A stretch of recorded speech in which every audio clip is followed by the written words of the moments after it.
Hi friends, ಎಲ್ಲರಿಗೂ ನಮಸ್ಕಾರ. Welcome to women's lifestyle. ಇವತ್ತಿನ ರೆಸಿಪಿ ಮಜ್ಜಿಗೆ ಹುಳಿ. ಮಾಡುವ ವಿಧಾನ ನೋಡೋಣ ಬನ್ನಿ.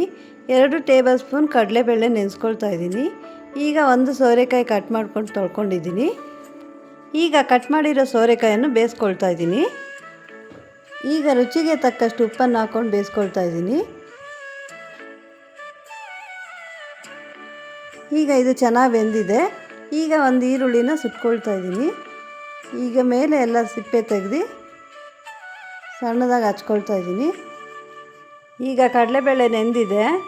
ಈಗ ಸುಟ್ಟಿರುವಂಥ ಈರುಳ್ಳಿ, 4 ಹಸಿಮೆಣಸಿನ್ಕಾಯಿ, 4 ಒಣಗಿದ ಮೆಣಸಿನ್ಕಾಯಿ, ಸ್ವಲ್ಪ ಶುಂಠಿ, ಅರ್ಧ ಸ್ಪೂನ್ ಜೀರಿಗೆ, ಇದೆಲ್ಲ ಮಿಕ್ಸಿಗೆ ಹಾಕ್ಕೊಂಡು ತರ್ತರಿಯಾಗಿ ರುಬ್ಕೊಳ್ತಾ ಇದ್ದೀನಿ. ಈಗ ಇಷ್ಟಾಗಿದೆ. ಈಗ 1 ಕಪ್ ಮೊಸರು, ಅರ್ಧ ಟೇಬಲ್ ಸ್ಪೂನ್ ಅರಿಶಿನ ಪುಡಿ, ಇದು ಫೈನ್ ಪೇಸ್ಟ್ ಮಾಡ್ಕೊಳ್ಳೋಣ.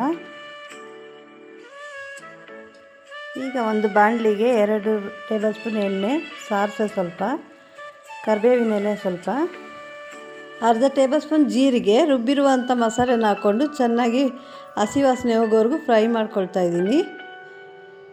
ಈಗ ಬೇಯಿಸಿರುವಂಥ ಸೋರೆಕಾಯನ್ನು ಹಾಕ್ಕೊಂಡು ಫ್ರೈ ಮಾಡ್ಕೊಳ್ತಾ ಇದ್ದೀನಿ. ರುಚಿಗೆ ತಕ್ಕಷ್ಟು ಉಪ್ಪನ್ನು ಹಾಕಿ ಕುದಿಯೋಕ್ಕೆ ಬಿಡೋಣ.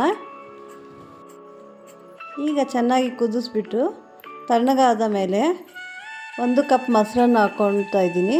ಅದನ್ನು ಸ್ವಲ್ಪ ಮಿಕ್ಸ್ ಮಾಡಿ, ನಿಮಗೆ ಗಟ್ಟಿ ಎಷ್ಟು ಬೇಕೋ ನೋಡಿ ಅಳತೆಗೆ ತಕ್ಕಷ್ಟು ನೀರನ್ನು ಹಾಕ್ಕೊಳ್ಳಿ. ನಮ್ಮ ಮಜ್ಜಿಗೆ ಹುಳಿ ರೆಡಿಯಾಗಿದೆ. ಸರ್ವ್ ಮಾಡ್ತಾಯಿದ್ದೀನಿ. ಒಮ್ಮೆ ಟ್ರೈ ಮಾಡಿ ಟೇಸ್ಟ್ ಹೇಗಿದೆ ಅಂತ ಕಮೆಂಟ್ಸ್ ಮಾಡಿ. ರೆಸಿಪಿ ಇಷ್ಟವಾಗಿದೆ ಲೈಕ್ ಮಾಡಿ, ಶೇರ್ ಮಾಡಿ, ಸಬ್ಸ್ಕ್ರೈಬ್ ಮಾಡಿ. Thank you.